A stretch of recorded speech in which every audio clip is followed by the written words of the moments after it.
¿Te has preguntado alguna vez si volverás a ver a tus seres queridos en el cielo? Si los reconocerás, si recordarás sus rostros, sus abrazos o sus palabras. En 1 Tesalonicenses 4, 17 a 18, Pablo declara: y así estaremos con el Señor para siempre. Por tanto, alentaos los unos a los otros con estas palabras. Esta promesa no es solo consuelo ante la muerte, es una revelación de que la comunión no termina, sino que se transforma en eternidad. Hoy exploraremos la verdad espiritual sobre los lazos familiares más allá de esta vida.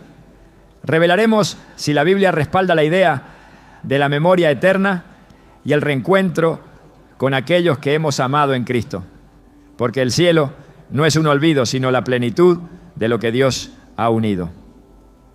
¿Estás listo para entender lo que Dios tiene reservado para ti y para los que amas? Desde tiempos antiguos el corazón humano ha cargado con una pregunta que surge inevitablemente cuando despedimos a alguien que amamos. ¿Los volveremos a ver? ¿Recordaremos sus risas, a sus palabras, a sus abrazos? ¿Nos reconocerán ellos a nosotros cuando crucemos al otro lado de la eternidad?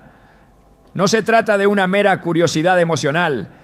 Es un anhelo profundamente espiritual, una necesidad de saber que el amor que sentimos aquí no desaparece, sino que se transforma, se perfecciona, se eleva hasta tocar lo eterno. No hablamos de una idea abstracta ni de una esperanza ilusoria, hablamos de una verdad que encuentra su fundamento en las palabras de Jesús, en la revelación que Dios ha dejado en las Escrituras, para consuelo y certeza de los que caminan por fe. Jesús mismo, cuando hablaba del reino de los cielos, nunca lo describió como un lugar impersonal. No presentó la vida eterna como una existencia sin rostro, sin identidad, sin memoria. Al contrario, cada palabra suya transmitía la idea de continuidad, de preservación de lo que somos, de plenitud de todo lo que aquí apenas alcanzamos a vislumbrar. En Mateo 8:11 dijo: muchos vendrán del oriente y del occidente, y se sentarán con Abraham, Isaac y Jacob en el reino de los cielos. ¿Cómo podríamos sentarnos con ellos si no fuéramos capaces de reconocerlos? ¿Cómo tendría sentido esa reunión si no existiera conciencia, identidad, memoria? Dios no nos creó para la confusión, sino para la comunión. En 1 Corintios 14:33 leemos que Dios no es Dios de confusión, sino de paz. Y esa paz incluye saber que lo que somos aquí, lo que construimos en relaciones de fe, amor y servicio, no será olvidado ni borrado al llegar a su presencia. Lo que cambia no es nuestra esencia, sino nuestra condición. Dejamos atrás el dolor, la enfermedad, el pecado, pero conservamos aquello que nos hace únicos, nuestro espíritu, redimido por la sangre del Cordero, nuestra identidad eterna en Cristo. Pensemos en la transfiguración de Jesús, aquel momento en el monte alto, cuando su rostro resplandeció como el sol y sus ropas se hicieron blancas como la luz. Fue una revelación anticipada de la gloria celestial. Pero lo más impactante fue lo que ocurrió al lado de él. Moisés y Elías aparecieron conversando con Jesús y los discípulos los reconocieron. Pedro no preguntó ¿quiénes son estos?, sino que exclamó: Señor, bueno es para nosotros estar aquí. Si quieres, hagamos aquí 3 enramadas, una para ti, una para Moisés y una para Elías. Mateo 17:4. ¿Cómo pudo saber que eran ellos? Nadie le presentó a Moisés. No tenía una fotografía previa de Elías. Lo supo. Y eso no fue casualidad. Fue un adelanto de cómo en la eternidad la identidad no se pierde, sino que se revela con claridad aún mayor. Hay quienes temen que el cielo sea una especie de estado de inconsciencia o de olvido total, pero la palabra de Dios apunta en otra dirección. En Apocalipsis 6:9 a 10 se describe una visión de las almas de los mártires bajo el altar, clamando con voz clara: ¿hasta cuándo, Señor, santo y verdadero, no juzgas y vengas nuestra sangre en los que moran en la tierra? Estas almas no solo están conscientes, sino que recuerdan lo que ocurrió en la tierra. Conservan identidad, historia, emociones y hablan con Dios con plena lucidez. Esta imagen sagrada rompe toda idea de un cielo impersonal. Nos muestra que la vida eterna no es un olvido, sino una continuidad glorificada de lo que Dios ha hecho en nosotros. Y si eso es así para los que han sufrido por causa de Cristo, ¿por qué habría de ser distinto para quienes han vivido en fe, en amor, en obediencia, cultivando relaciones profundas con otros hijos de Dios? Pablo, cuando escribe a los tesalonicenses, lo hace con la intención específica de dar consuelo ante la pérdida de seres amados. Y lo que dice no es una metáfora ni una fórmula poética, es una afirmación directa de esperanza viva. No queremos, hermanos, que ignoren acerca de los que duermen, para que no se entristezcan como los demás que no tienen esperanza. Porque si creemos que Jesús murió y resucitó, así también traerá Dios con Jesús a los que durmieron en él. Primera a los Tesalonicenses 4, 13, 14. Traerá Dios con Jesús. Esa expresión es una promesa. Y lo que sigue es aún más claro. Y así estaremos siempre con el Señor. Por tanto, alentaos los unos a los otros con estas palabras. Versículos 17 a 18. ¿Cómo podríamos alentarnos si esa eternidad significara un borrón total de quienes fuimos y de quienes amamos? ¿Cómo podría ser consuelo una eternidad sin rostros conocidos, sin vínculos reconocibles, sin memoria? No. La esperanza cristiana no es una nube abstracta ni una luz difusa. Es la promesa de un reencuentro, de una reunión gloriosa, de una comunión que no se termina. El mismo Jesús, al hablar de la vida eterna, decía en Juan 17:3: y esta es la vida eterna, que te conozcan a ti, el único Dios verdadero, y a Jesucristo, a quien has enviado. La eternidad no es inconsciencia, es conocimiento profundo. Y si el cielo es ante todo una relación plena con Dios, también lo será con aquellos que han sido parte de su obra en nuestras vidas. Porque Dios no opera en aislamiento, forma cuerpos, une almas, edifica familias de fe. Lo que Él ha unido no lo deshace la muerte. Recordemos también la historia del rico y Lázaro relatada por Jesús en Lucas 16. El hombre rico desde el Hades alzó los ojos y vio a Abraham a lo lejos y a Lázaro en su seno. Reconoció a ambos, habló con Abraham, pidió que Lázaro mojara su dedo en agua para aliviar su sed. Aquí hay algo poderoso. Incluso en el estado intermedio, antes de la resurrección final, hay conciencia, reconocimiento, identidad clara. Si esto es así aún fuera de la plenitud celestial, ¿cuánto más lo será cuando estemos en cuerpos glorificados, redimidos, transformados según la semejanza del resucitado? Lo que Dios ha diseñado es perfecto. Él no nos lleva a una eternidad de pérdida, sino a una de plenitud. Cada lágrima que hemos derramado será enjugada por su mano.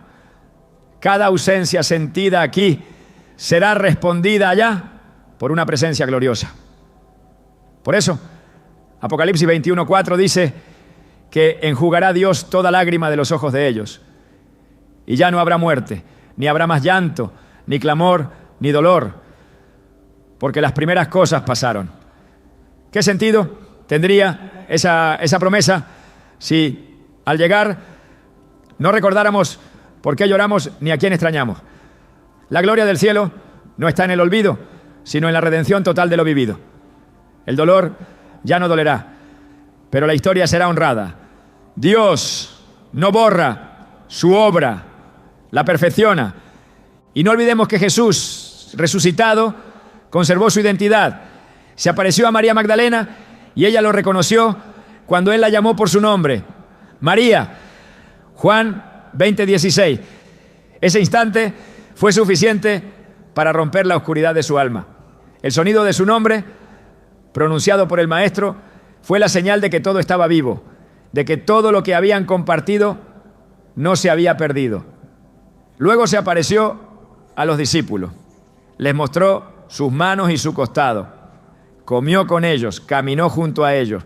¿Qué mayor prueba necesitamos de que la identidad persiste, que el cuerpo glorificado no es un cuerpo extraño, sino el mismo cuerpo transformado, redimido, inmortal?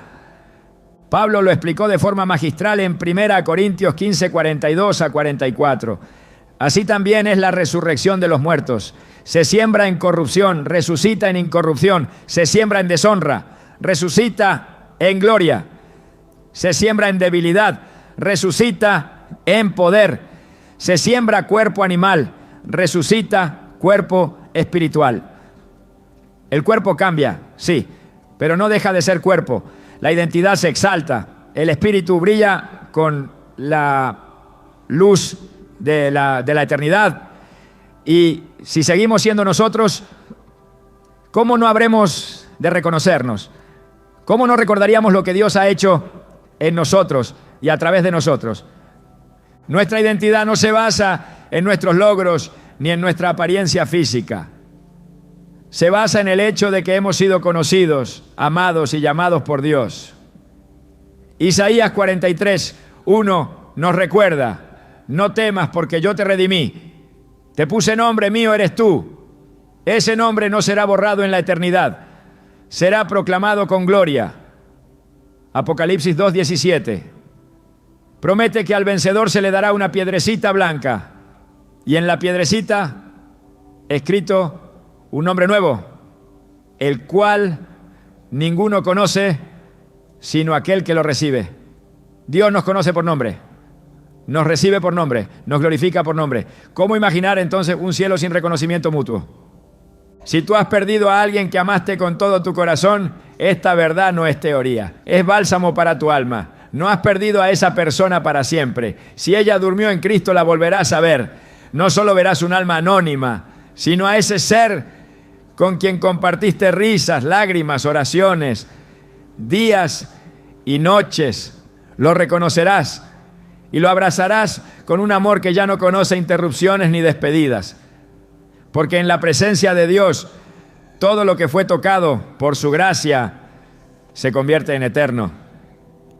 Y si aún dudas de si esto es posible, recuerda las palabras de Jesús en Lucas 20:38. Dios no es Dios de muertos, sino de vivos, pues para Él todos viven. Quienes han partido en Cristo no están perdidos, están vivos, más vivos que nunca. En una dimensión donde el tiempo ya no se para, donde la distancia no existe, donde el amor no se apaga. Ellos nos esperan y nosotros caminamos hacia ellos cada día más cerca, cada paso más firme, sabiendo que lo que Dios une, ni la muerte lo puede romper. Este es apenas el principio del misterio glorioso que iremos desentrañando. Porque si Dios ha prometido la vida eterna, también ha prometido que esa vida está llena de rostros, de nombres, de encuentros. Y el tuyo está entre ellos. No estás olvidado. No serás un alma sin identidad. Dios te conoce, te llama y te espera. Puedes imaginar lo que será ese día. Un instante en el que todo lo que perdiste será devuelto. Todo lo que lloraste será restaurado. Todo lo que anhelaste será colmado en su gloria. Ese día llegará. Y será más real que cualquier memoria de esta tierra. Si hay algo que el corazón humano anhela con fuerza, es saber que los vínculos que ha construido con amor, fe y entrega no se desvanecerán con la muerte. No se trata solo de un deseo emocional, sino de una esperanza arraigada en la verdad eterna del Evangelio. La Biblia no presenta al cielo como un estado de aislamiento, ni como una experiencia individualista donde cada alma flota desconectada. Al contrario, nos muestra el reino de Dios como un lugar de comunión, de unidad perfecta, de vínculos restaurados por la gloria de Cristo. Y en ese diseño celestial, los lazos espirituales que forjamos aquí no solo persisten, sino que alcanzan su forma más pura y eterna. Porque en Dios todo lo que nace del amor verdadero y de la obediencia a su palabra está destinado a permanecer. Desde el inicio de la creación, la intención de Dios fue formar una comunidad. Adán fue creado y luego le fue dada a Eva, no como un simple acompañante, sino como una expresión viva del principio de unidad. No es bueno que el hombre esté solo. Génesis 2:18. No fue una observación sobre la soledad emocional solamente, sino una declaración sobre el propósito divino de relaciones diseñadas para reflejar su propia naturaleza. Dios es trino y en su esencia hay relación perfecta. Por eso el ser humano, creado a su imagen, también está hecho para la relación. Y ese diseño no termina con la muerte, porque la imagen de Dios no se borra con la tumba, sino que se revela en plenitud, en la eternidad. En Efesios 2:19-22, el apóstol Pablo habla de los creyentes como conciudadanos de los santos y miembros de la familia de Dios. Esta afirmación es más que simbólica. Es una realidad espiritual que trasciende el tiempo. La familia de Dios no es un concepto temporal atado a esta vida. Es una realidad eterna. Cada vez que alguien nace de nuevo en Cristo, es adoptado por el Padre y entra a formar parte de una familia celestial. Y esa familia no se disuelve al llegar al cielo. Se perfecciona. Lo que aquí construimos en el Espíritu, en obediencia y amor, se transforma allá en una comunión sin barreras, sin heridas, sin despedidas. No seremos extraños en la eternidad, sino hermanos redimidos, unidos para siempre en la luz de la presencia de Dios. Jesús no vino a establecer una fe individualista. Cada enseñanza suya, cada parábola, cada mandamiento apuntaba a la restauración de la comunión entre los hombres y con Dios. En Juan 17, al orar al Padre antes de la cruz, Jesús dijo: Padre Santo, guárdalos en tu nombre para que sean uno, así como nosotros somos uno. Vite 11. Su anhelo era que los creyentes vivieran en unidad verdadera, y esa unidad no termina en el sepulcro. Su oración apunta a una comunión que se prolonga más allá del tiempo, hacia una eternidad donde ya no hay divisiones, donde el amor de Dios une lo que aquí fue dañado, donde los lazos forjados en la fe son llevados a su máxima expresión. Hebreos 12:22-23 describen la Jerusalén celestial como el lugar donde mora la congregación de los primogénitos inscritos en los cielos y los espíritus de los justos hechos perfectos. No hay aquí indicio alguno de separación o de olvido. La imagen es la de una gran asamblea, una comunidad viva y consciente, una multitud de redimidos que no solo existen juntos, sino que se reconocen, se congregan, se unen en alabanza. La salvación no es una experiencia individual desconectada, sino una integración en el pueblo eterno de Dios. Y si esta comunión es real y perfecta en el cielo, es lógico y profundamente bíblico afirmar que los lazos verdaderos que tuvimos aquí con otros miembros de esa comunidad celestial no serán borrados, sino restaurados en gloria. Jesús enseñó que todo lo que se hace en su nombre tiene valor eterno. En Mateo 10:42 dijo: cualquiera que dé a uno de estos pequeñitos un vaso de agua fría solamente por cuanto es discípulo, de cierto os digo que no perderá su recompensa. Si un simple acto de servicio hecho con fe no será olvidado, cuanto más los lazos profundos formados en obediencia a su palabra. Cada oración compartida, cada carga llevada juntos, cada momento de adoración unido por el Espíritu, todo eso será parte de la herencia eterna. El cielo no es un lugar donde partimos de cero. Es la culminación de lo que en Cristo hemos edificado aquí. Cuando Pablo escribió su carta a los filipenses, les dijo con profunda emoción: porque vosotros sois nuestra gloria y gozo. Primera a los Tesalonicenses 2:20. No se refería a sus logros personales, sino a las personas que había ganado para Cristo y con las que había compartido el caminar de la fe. Y en el versículo anterior expresa algo aún más claro. ¿Cuál es nuestra esperanza, o gozo, o corona de que me gloríe? ¿No lo sois vosotros delante de nuestro Señor Jesucristo en su venida? Verse 19. Aquí se revela un misterio profundo. El gozo eterno está conectado a las personas con las que compartimos la fe. No es una eternidad de logros aislados, sino de relaciones redimidas. El gozo de Pablo no era estar solo con Cristo, sino estar con aquellos a quienes amó y discipuló delante del Señor. Esa misma verdad se refuerza en el Salmo 133, donde se dice: mirad cuán bueno y cuán delicioso es habitar los hermanos juntos en armonía. Esta armonía no es un ideal utópico ni una experiencia efímera.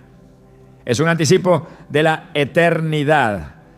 El salmista concluye diciendo: porque allí envía Jehová bendición y vida eterna. Versículo 3. La bendición de la unidad entre hermanos es inseparable de la vida eterna. El vínculo que Dios bendice en la tierra con su presencia, lo consagra en el cielo con su gloria. En Apocalipsis 7, 9 a 10, el apóstol Juan describe la visión de una gran multitud de toda nación, tribu, pueblo y lengua, que está delante del trono y del Cordero, vestidos de ropas blancas, con palmas en las manos, clamando a gran voz. Esa imagen no es la de una eternidad de individualismo, sino de unidad visible y audible. Una multitud no silenciosa ni anónima, sino viva, consciente, reconocible, unida en adoración. Y si adoramos juntos, también convivimos juntos. No hay en el cielo soledad ni olvido. Hay comunión restaurada. Allí nadie está aislado. Todos están en familia, como el Padre lo quiso desde el principio. La idea de que las relaciones en Cristo se interrumpen con la muerte contradice la lógica misma de la redención. Porque si la sangre de Jesús reconcilia, restaura y une, ¿por qué habría de deshacer esos vínculos en la eternidad? En Efesios 4, 3 a 4, se nos llama a guardar la unidad del Espíritu en el vínculo de la paz, un cuerpo y un espíritu. Esa unidad que el Espíritu Santo establece no es temporal, sino espiritual y por lo tanto eterna.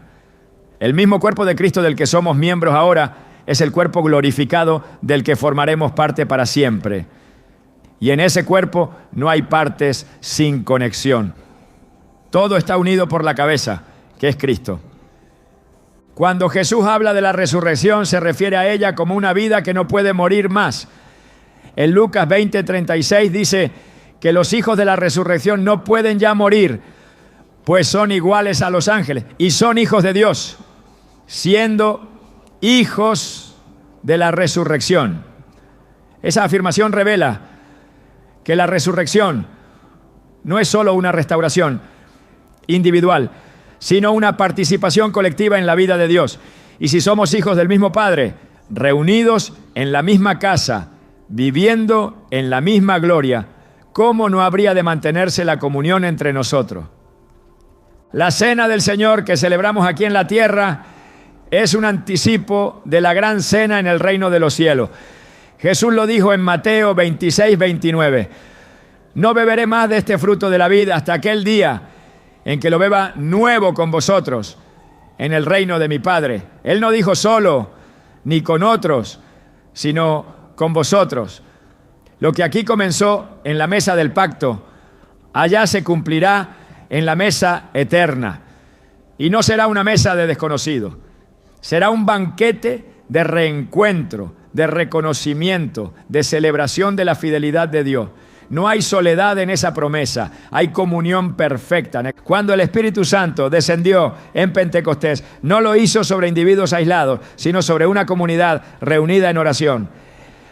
Y cuando llenó a cada uno, los unió aún más.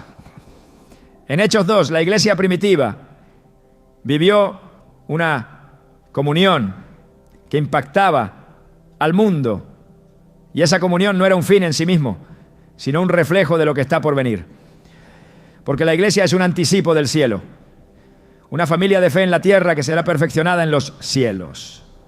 Y si hoy la iglesia es un cuerpo, una familia, una comunidad, mucho más lo será cuando estemos en su presencia, sin pecado, sin división, sin muerte. La promesa de Jesús en Juan 14, 2-3 nos da una imagen clara del destino eterno. En la casa de mi Padre muchas moradas hay, voy pues a preparar lugar para vosotros, para que donde yo estoy, vosotros también estéis. La casa del Padre no es un conjunto de habitaciones aisladas, sino una morada compartida. El deseo de Cristo no es que simplemente estemos vivos, sino que estemos juntos.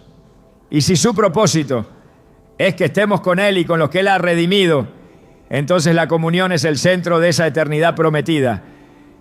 El cielo no es una experiencia impersonal, es el lugar donde cada vínculo forjado en Cristo es redimido, donde cada relación nacida en la fe es perfeccionada, donde el amor verdadero alcanza su expresión más alta. La muerte no es el final de las conexiones divinas, sino la puerta hacia su plenitud. En la presencia de Dios no solo hay adoración, hay familia, no solo hay luz, hay comunión. Y esa comunión está llena de rostros que conoceremos, de voces que recordaremos, de almas que han sido parte de nuestro caminar y que se unirán a nosotros en un cántico eterno de gratitud y amor. En cada página de las Escrituras, desde Génesis hasta Apocalipsis, Dios ha mostrado que su plan es reunir, restaurar, reconciliar. La muerte fue una interrupción, pero la cruz la venció. Y ahora, en Cristo, todo lo que fue unido en fe será reunido en gloria. La comunión que hoy disfrutamos, en parte, allá será total. Lo que aquí nos fue quitado por la separación temporal, allá será devuelto en forma eterna. Y cuando ese día llegue, sabremos que los lazos que construimos en su nombre no fueron en vano, fueron ensayos sagrados de la eternidad. Cuando hablamos del cielo, muchas veces imaginamos un lugar sin lágrimas, sin dolor, sin tristeza. Y es correcto hacerlo porque así lo describe la Escritura. Pero esta imagen a menudo provoca una pregunta inquietante. Si no hay dolor, ¿significa eso que no recordaremos nada de lo que vivimos aquí? ¿Podremos realmente ser nosotros mismos si hemos olvidado las personas, los momentos, las decisiones que marcaron nuestra existencia? La idea de una eternidad sin memoria puede parecer reconfortante en algunos aspectos, pero también despierta una duda legítima. Si no recordamos, ¿cómo sabremos de dónde venimos? ¿Cómo podremos agradecer a Dios por lo que hizo en nuestras vidas si no tenemos conciencia de su obrar? ¿Cómo sabremos que hemos sido redimidos si no recordamos de qué fuimos rescatados? La Escritura responde a estas inquietudes de forma profunda. La Biblia no enseña que la eternidad en la presencia de Dios será una experiencia de olvido total. Más bien, presenta un cuadro de redención completa, donde lo que hoy es motivo de llanto, mañana será testimonio glorioso de la gracia. La memoria no será borrada, sino purificada. No será instrumento de aflicción, sino de adoración. Cada recuerdo será filtrado por la luz perfecta de la gloria de Dios, libre del pecado, del peso, del rencor, del dolor, del pasado. Y en esa purificación, nuestras memorias serán preservadas para darle mayor profundidad a nuestra gratitud y alabanza. El apóstol Pablo entendía bien esta dimensión espiritual. En 2 Corintios 5:10 escribió: porque es necesario que todos nosotros comparezcamos ante el tribunal de Cristo, para que cada uno reciba según lo que haya hecho mientras estaba en el cuerpo, sea bueno o sea malo. Este pasaje muestra con claridad que habrá un reconocimiento consciente de lo vivido. Si no existieran recuerdos, no tendría sentido hablar de recompensas o evaluaciones. Dios no premia al azar ni juzga sin memoria. Todo lo que hemos hecho, cada decisión tomada, cada palabra dicha, será conocida delante de Él. Pero no como acusación, sino como testimonio. No para condenación, sino para mostrar cuán grande fue su gracia al rescatarnos. La palabra de Dios también afirma en Romanos 14:12 que cada uno de nosotros dará cuenta de sí mismo a Dios. Este dar cuenta implica memoria, implica conciencia de lo vivido, implica saber quiénes fuimos, qué hicimos, a quiénes amamos, cómo respondimos a los llamados de Dios. No hay forma de presentar cuentas si no se conserva el conocimiento de la historia personal. Y si esta memoria es esencial en el juicio, también lo será en la eternidad. Pero será una memoria transformada, restaurada, liberada de la carga del dolor. Dios no eliminará la historia, la redimirá por completo. En Apocalipsis 21:4 leemos que Dios enjugará toda lágrima de los ojos de ellos, y ya no habrá muerte, ni habrá más llanto, ni clamor, ni dolor. Esta declaración no niega el pasado, sino que promete la sanidad total de sus efectos. No dice que nunca habrá existido dolor, sino que no volverá a tocar nuestras almas. La victoria no está en olvidar lo que nos dolió, sino en que ya no podrá herirnos. Y si la herida ya no duele, el recuerdo puede permanecer como testimonio de lo que Dios venció en nosotros. En lugar de ser un peso, se convierte en alabanza. En lugar de ser una carga, se transforma en gloria para su nombre. La memoria en la eternidad tendrá una función distinta. Aquí muchas veces recordamos para sufrir, para lamentar, para reprocharnos. Allá recordaremos para glorificar a Dios, para agradecer, para entender en plenitud cómo todo fue tejido con propósito. Hoy vemos en parte como por espejo borroso. Entonces veremos cara a cara. Hoy sabemos en parte. Entonces conoceremos plenamente. Primera carta a los Corintios 13:12. Esa plenitud no vendrá por medio del olvido, sino por medio de la revelación perfecta de cómo Dios usó cada momento para nuestro bien eterno. La memoria no desaparecerá, será perfeccionada. Jesús mismo, después de resucitar, conservaba conocimiento de su historia. Cuando se apareció a los discípulos, les mostró sus manos y su costado. No eran marcas de derrota, eran señales de victoria. Eran huellas que hablaban de una historia que no había sido borrada, sino glorificada. En Lucas 24, cuando caminó con los discípulos rumbo a Emaús, conversó con ellos sobre las Escrituras, recordó lo que había dicho y vivido. Solo después de partir el pan, lo reconocieron. Y entonces sus corazones ardieron al comprender que cada momento vivido tenía un sentido más profundo. No había olvido, había revelación, no había borrón, había plenitud.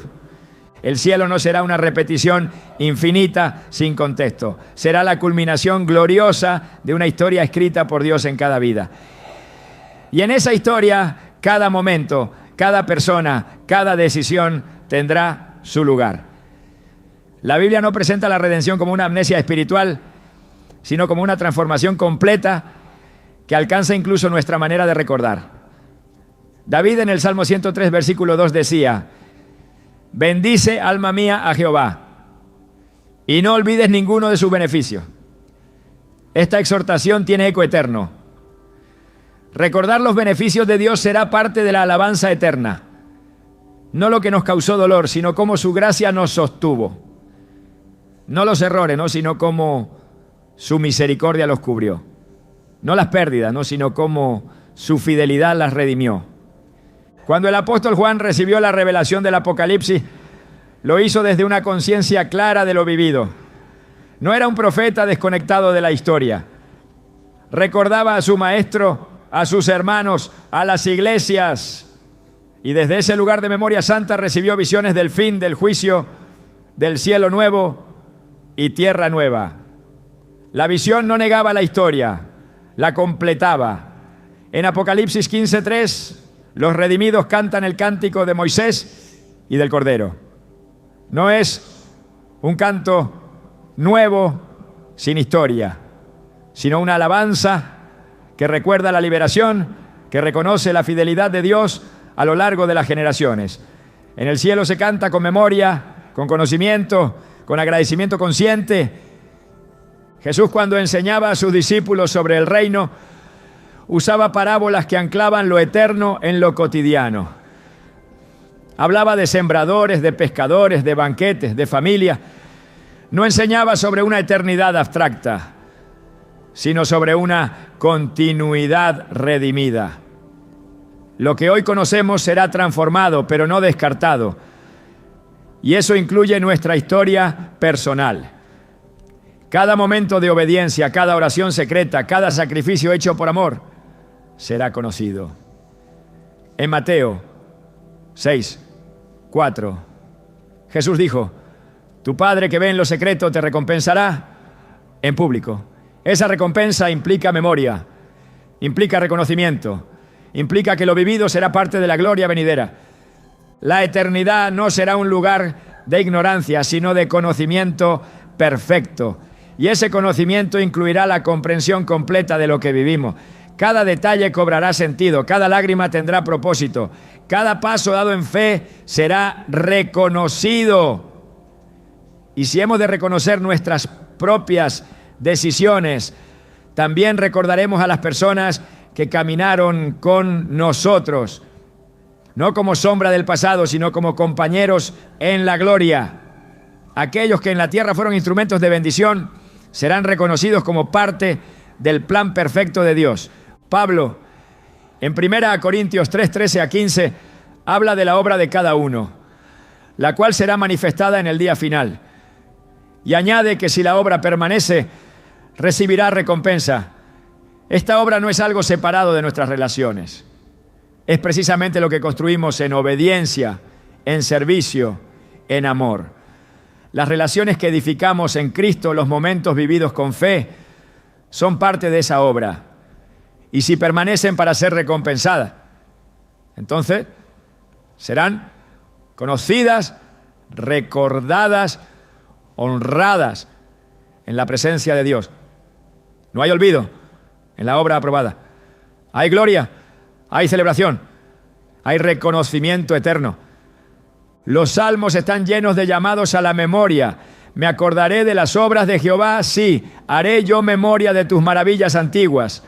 Salmo 77:11. Este acto de recordar no es exclusivo del tiempo presente. Será parte de la adoración eterna. No se puede alabar a Dios por su fidelidad sin tener presente lo que hizo. No se puede dar gloria por su redención sin saber de qué fuimos redimidos. La alabanza perfecta del cielo estará impregnada de una memoria perfecta, libre del dolor, pero llena de sentido. Cada cántico, cada proclamación será fruto de una historia que Dios ha tejido con propósito. El profeta Isaías también habló de esta verdad. En Isaías 65:17 Dios dice: he aquí que yo crearé nuevos cielos y nueva tierra, y de lo primero no habrá memoria, ni más vendrá al pensamiento. Algunos han interpretado este versículo como un argumento para afirmar que en la eternidad no recordaremos nada. Pero una lectura más cuidadosa revela otra verdad. Lo que no vendrá al pensamiento no es la historia, sino el dolor asociado a lo anterior. No se trata de una eliminación de la identidad o de la memoria, sino de una renovación tan profunda que el sufrimiento ya no dominará el pensamiento. La nueva creación será tan gloriosa que eclipsará todo lo que aquí nos hizo llorar. No porque lo olvidemos nada, sino porque será absorbido por la victoria de Dios. La historia bíblica no está orientada al olvido, sino al cumplimiento. Cada promesa tiene una historia, cada salvación tiene un contexto, cada redención tiene una memoria. Y si la Biblia entera es un relato de la fidelidad de Dios a lo largo de generaciones, el cielo será el lugar donde todas esas historias se unan en un cántico perfecto. No seremos almas flotando sin pasado, seremos redimidos conscientes de la gracia, hijos que recuerdan de dónde fueron sacados, siervos que comprenden el precio que fue pagado, herederos que conocen el camino recorrido, y en esa conciencia daremos gloria eterna al Cordero. La eternidad en la presencia de Dios no nos despojará de quienes fuimos, sino que revelará quiénes somos realmente. En su luz, cada parte de nuestra historia será restaurada, cada herida será sanada, cada relación marcada por su amor será reconocida, y cada recuerdo será un altar de adoración, un testimonio vivo de su fidelidad. No temamos al olvido, confiemos en la redención, porque lo que Dios ha escrito en nuestras vidas no será borrado, sino transformado en gloria. Y en esa gloria todo tendrá sentido. Jesús nunca describió el cielo como un destino frío o impersonal, ni lo retrató como un sitio desprovisto de afecto o de comunidad. Al contrario, sus palabras, sus parábolas y sus enseñanzas más profundas siempre aludieron a un lugar lleno de vida, de presencia, de compañía. El reino de los cielos fue ilustrado por él como una casa, una mesa, una fiesta, un banquete preparado por un padre para sus hijos. Y estas no son meras imágenes poéticas, son reflejo del corazón de Dios, que no solo promete la vida eterna como continuidad del alma, sino como una plenitud de comunión, una restauración perfecta de la relación entre Él y su pueblo, y también entre los redimidos entre sí. A través de estas declaraciones el Señor nos está diciendo que el cielo no es aislamiento, sino reunión, no es olvido, sino celebración. Desde las primeras palabras del Evangelio, el mensaje fue claro: el reino se ha acercado y con él la esperanza de un destino eterno, donde lo que aquí solo conocemos en parte, allá será perfecto. Jesús no vino a hablar de una eternidad lejana y abstracta, sino de una realidad profundamente humana y divina a la vez, donde las almas no se pierden en la niebla, sino que son reunidas en la luz. En Mateo 22:2 dijo que el reino de los cielos es semejante a un rey que hizo fiesta de bodas a su hijo. Entonces, en esta imagen no hay lugar para soledad. Hay banquete, hay nombres, hay invitados específicos, hay mesas compartidas, hay una atmósfera de gozo donde todos participan activamente. Esa misma idea se repite en Lucas 13:29, cuando declara que vendrán del oriente y del occidente, del norte y del sur, y se sentarán a la mesa en el reino de Dios. Esta no es una escena individual, es una escena de compañía, de reencuentro, de comunión plena. Y para sentarse juntos tiene que haber reconocimiento, tiene que haber vínculo, tiene que haber identidad. La promesa del cielo no es solo estar con Dios, sino estar con todos aquellos que fueron redimidos en Él. No habrá rincones de olvido, sino mesas de reunión. No habrá separación, sino presencia compartida. Cuando Jesús habla del reino, sus palabras giran en torno a la imagen del hogar. En Juan 14:2-3 afirma con ternura: en la casa de mi Padre muchas moradas hay, voy pues a preparar lugar para vosotros. para que donde yo estoy, vosotros también estéis.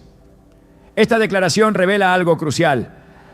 El propósito del cielo no es solo darnos una existencia eterna, sino darnos un lugar, un sitio en la casa del Padre, donde hay espacio suficiente para todos sus hijos. Y no es una habitación aislada, sino una morada en medio de muchas. Un hogar habitado, lleno de rostros, de nombres, de historias unidas por la redención. Es la casa del Padre, donde los hijos se reúnen, donde el amor no se interrumpe, sino que alcanza su plenitud. En la parábola del hijo pródigo encontramos otra señal clara de esta verdad. El padre no solo espera el regreso del hijo perdido, sino que corre a su encuentro, lo abraza, le devuelve su lugar en la familia y organiza una fiesta. Todo el relato está lleno de gestos de reconocimiento, de restauración de vínculos, de comunión. Lucas 15:24 expresa el corazón de esta historia. Este mi hijo muerto era, y ha revivido, se había perdido, y es hallado. Lo que el cielo promete no es un nuevo comienzo sin pasado, sino un reencuentro con lo que fue redimido. La familia no se desintegra en la eternidad, se reafirma. Lo que aquí parecía perdido, allá es hallado en gloria. A lo largo del ministerio de Jesús, muchas de sus enseñanzas más poderosas giraron en torno al concepto de comunidad eterna. En Mateo 25, al hablar del juicio final, el Hijo del Hombre reúne a todas las naciones y separa a unos de otros, como el pastor separa a las ovejas de los cabritos. Pero a los de su derecha les dice: venid, benditos de mi Padre, heredad el reino preparado para vosotros desde la fundación del mundo. Este llamado no es individual ni anónimo. Es un llamado a los que fueron suyos, a los que formaron parte de su rebaño. Es una bienvenida a una herencia preparada para una comunidad específica, para un pueblo redimido, para una familia eterna. Cuando Jesús resucitó, su primer acto no fue retirarse a una esfera inaccesible. Se presentó a sus discípulos, ¿no? Se dejó ver, caminó con ellos, habló con ellos, compartió el pan, les mostró las señales de su sufrimiento, no para causar dolor, sino para confirmar su identidad. Ellos no se encontraron con una aparición irreconocible, sino con su maestro, su amigo, su Señor. En Lucas 24:39 les dice: mirad mis manos y mis pies, que yo mismo soy. La resurrección no trajo una nueva identidad desligada del pasado, sino la misma identidad glorificada. Y si así fue con Él, también será con nosotros. La idea del cielo como una reunión no es solo consuelo para los que se quedan, es doctrina para los que creen. En Hebreos 12:22-23 se describe el encuentro celestial con una precisión reveladora. Os habéis acercado al monte de Sión, a la ciudad del Dios vivo, Jerusalén la celestial, a la compañía de muchos millares de ángeles, a la congregación de los primogénitos que están inscritos en los cielos. No se trata de un desfile de almas desconocidas, sino de una congregación, una familia espiritual reunida, una asamblea de redimidos que comparten una historia común, la redención por la sangre del Cordero. En esta Jerusalén celestial no hay muros de división, no hay olvido que borre los rostros, no hay desconexión entre quienes fueron hermanos en la fe. Lo que aquí comenzó como comunión imperfecta, allá será una unión perfecta, sin interferencias, sin máscaras, sin distancias. Los que fueron uno en Cristo en la tierra, seguirán siendo uno en la gloria. Los que compartieron la mesa del Señor aquí, compartirán la mesa eterna allá. Porque la obra de Jesús no une solamente por un tiempo, une para siempre. La enseñanza de Jesús sobre el reino incluye además la recompensa personal, y esa recompensa se presenta siempre en un contexto relacional. En Lucas 14, 13 a 14, al hablar de la hospitalidad generosa, dice: cuando hagas banquete, llama a los pobres, los mancos, los cojos y los ciegos, y serás bienaventurado, porque no te pueden recompensar, pero te será recompensado en la resurrección de los justos. La resurrección de los justos no es una experiencia abstracta, es el cumplimiento de una promesa hecha a personas específicas. Es la confirmación de que las relaciones forjadas en obediencia y servicio no serán ignoradas, sino reconocidas en la eternidad. En Apocalipsis 19, el apóstol Juan presenta una de las visiones más sublimes del cielo, las bodas del Cordero. Dice que ha llegado el día en que la esposa se ha preparado y se le ha concedido vestirse de lino fino, limpio y resplandeciente. Esta escena no representa a un individuo solitario, representa a la iglesia, al pueblo redimido, a los que fueron unidos por la fe y la obediencia. Y la celebración no es un acto simbólico, es una manifestación concreta de reunión, de alianza cumplida, de comunión glorificada. Las bodas del Cordero son la culminación de una historia de amor entre Dios y su pueblo, y de cada miembro con los demás. No hay soledad en este banquete, hay presencia, hay compañía, hay gozo compartido. El mismo Jesús, cuando hablaba del perdón, enseñaba a orar diciendo: Padre nuestro. Nunca dijo Padre mío como instrucción colectiva. Siempre incluyó al otro, siempre implicó comunidad, siempre dirigió la mirada hacia el hecho de que no estamos solos en la fe y no estaremos solos en la gloria. Si oramos juntos, si servimos juntos, si sufrimos y perseveramos juntos, también entraremos juntos en la herencia prometida, no como masas anónimas, sino como hijos reconocidos, como hermanos restaurados, como amigos reunidos. En cada enseñanza de Cristo hay una constante: el cielo como lugar de encuentro, como cumplimiento de la comunión, como afirmación de que nada de lo que fue edificado en su nombre se perderá. El amor que fue verdadero, la amistad que fue santa, la familia que fue consagrada, no será memoria lejana, sino realidad eterna. No habrá pérdidas en la eternidad, solo plenitud. No habrá ausencias, sino presencia glorificada. Y lo que aquí parecía momentáneo, allá será eterno. La redención no es una simple restauración del alma. Es una restauración completa de lo que fue creado por Dios para permanecer. Y si el ser humano fue diseñado para la comunión, entonces esa comunión será restaurada y perfeccionada en la eternidad. No hay en las palabras de Jesús ninguna pista de que seremos almas errantes. Todo apunta a un reencuentro lleno de sentido, de reconocimiento, de gozo, un banquete que no termina, una casa donde todos caben, un reino donde todos los que fueron sellados con el Espíritu compartirán la misma mesa, la misma luz, la misma vida. Cada enseñanza de Jesús sobre el cielo nos conduce a esta misma certeza. No seremos extraños en la gloria, no entraremos a un vacío eterno. Seremos recibidos por el Padre, acompañados por los redimidos, rodeados por los santos, conscientes de la obra que Dios hizo en cada uno. Seremos parte de una reunión que no conoce final, una familia que nunca será separada, un pueblo que alabará unido por los siglos de los siglos.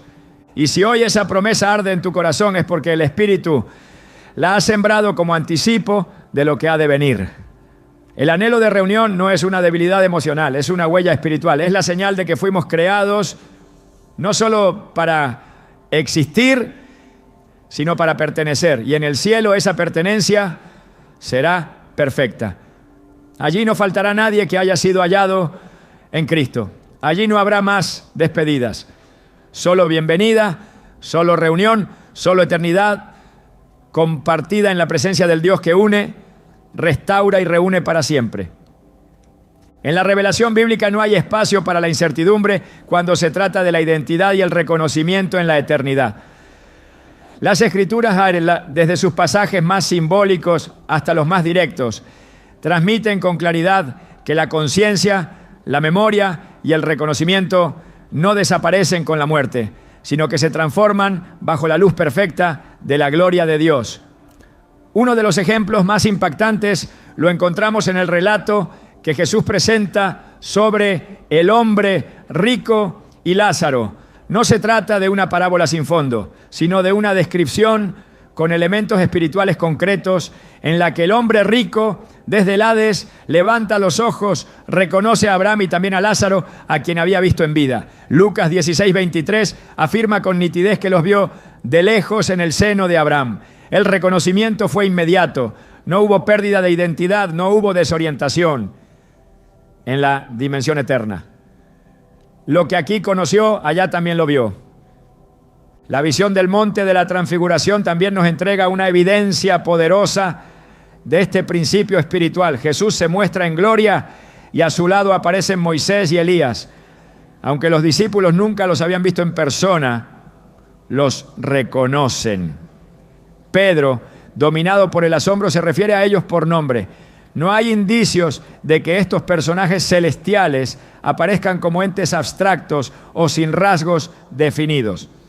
Mateo 17, 3-4 lo registra con claridad. El encuentro no se da en un vacío de identidad, sino en una atmósfera de claridad espiritual, donde incluso aquellos que vivieron siglos antes son reconocidos con nitidez. La resurrección de Jesús también confirma esta verdad. Cuando Él se aparece a sus discípulos, no lo hace como una figura irreconocible o como un espíritu sin forma. En Juan 20:20 dice el texto que les mostró las manos y el costado, y ellos se alegraron al ver al Señor.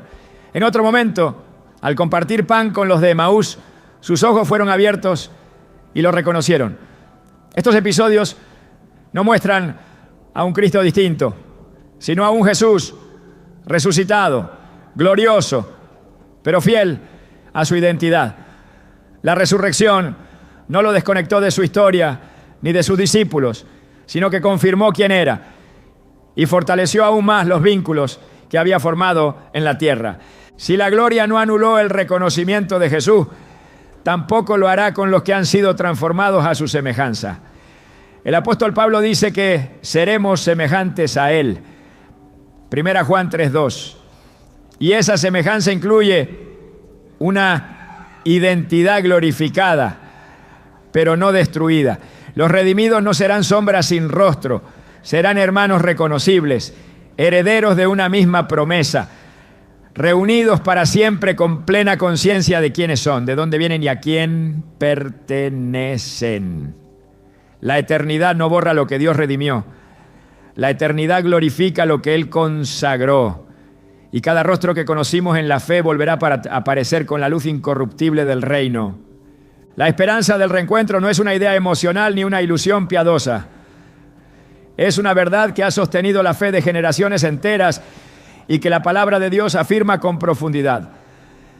El cielo no es una simple recompensa, es una promesa de restauración total, donde no solo veremos a Dios cara a cara, sino que también seremos reunidos con aquellos que han sido sellados por su Espíritu y que caminaron en su voluntad. Esta esperanza es la que inspira a vivir en santidad, a perseverar en el camino angosto, a perdonar aun cuando duele, a amar cuando el mundo invita a odiar, a sembrar cuando todo parece oscuro, porque lo que nos espera no es la nada ni la pérdida, sino la consumación de todas las promesas de Dios, incluyendo la restauración de las relaciones que fueron tejidas en su nombre.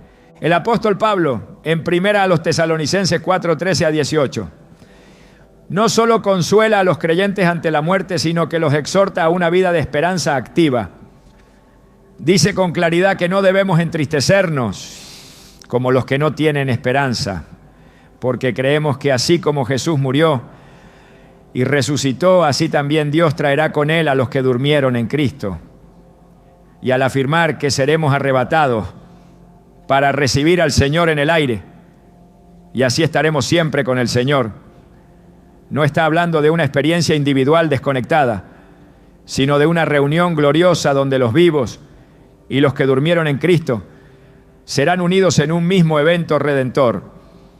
El llamado a alentarse mutuamente con estas palabras revela que esta verdad no es una idea secundaria, sino una columna vertebral de la esperanza cristiana.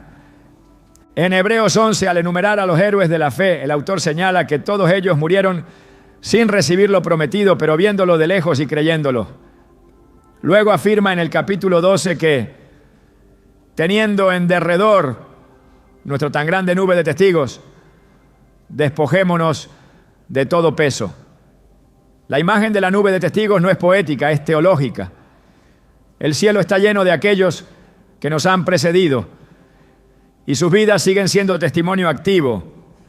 Saber que ellos están allí, que han vencido, que nos esperan, que forman parte de la misma historia eterna que hoy seguimos escribiendo, nos impulsa a seguir adelante con firmeza.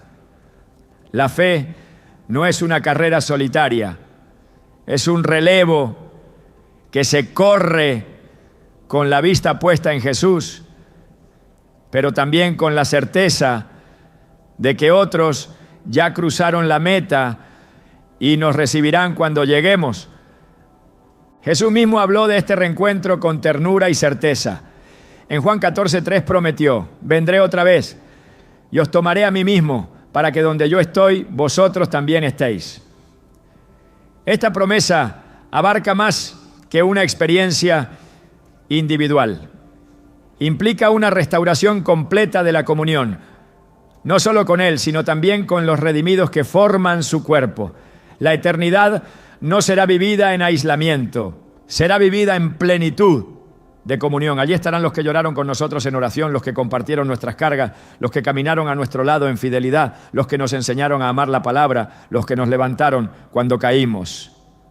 No serán recuerdos vagos ni presencias borrosas. Serán hermanos, amigos, padres, hijos, todos reconocidos, todos redimidos, todos glorificados. La Biblia dice que Dios no es Dios de muertos, sino de vivos, porque para Él todos viven. Esta afirmación, registrada en Lucas 20:38, es una declaración de la continuidad de la vida más allá del tiempo. Si viven, si están en su presencia, si han sido acogidos en la gloria, entonces los lazos que fueron consagrados en su voluntad también permanecen. No se trata de mantener conexiones terrenales con nostalgia, sino de entender que el reino de los cielos es el lugar donde todo lo que fue tocado por la gracia alcanza su estado más alto.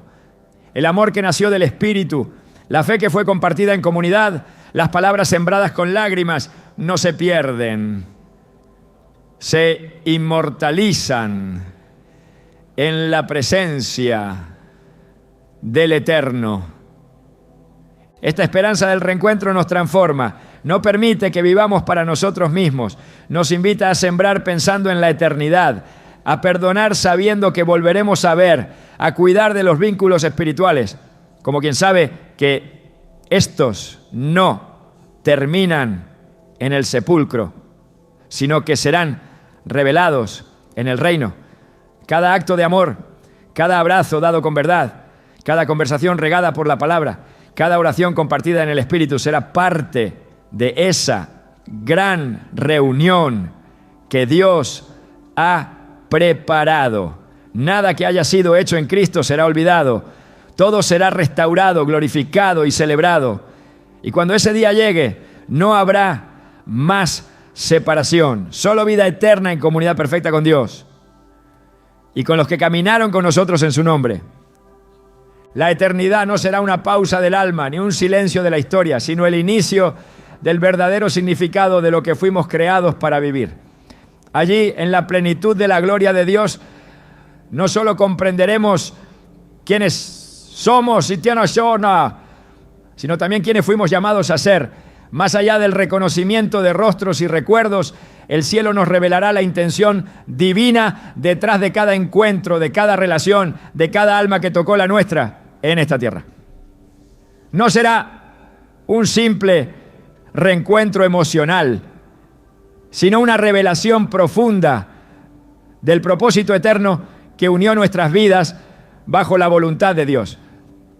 La gloria no nos devolverá el pasado como era, sino que nos mostrará todo lo que Dios construyó a través de nuestras conexiones más profundas.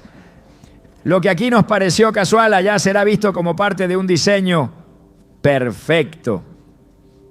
Y entonces entenderemos por qué ciertas personas caminaron a nuestro lado, por qué ciertos lazos fueron tan intensos, por qué algunos encuentros marcaron nuestra historia.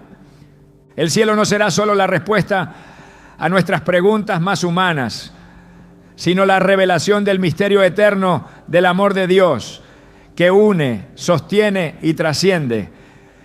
Y en ese instante, cuando la eternidad se despliegue frente a nosotros, sabremos que no era solo cuestión de si volveríamos a ver a los nuestros, sino de cuánto más grande era el propósito divino que nos esperaba desde antes de nacer, porque allí todo tendrá sentido y nada habrá sido en vano.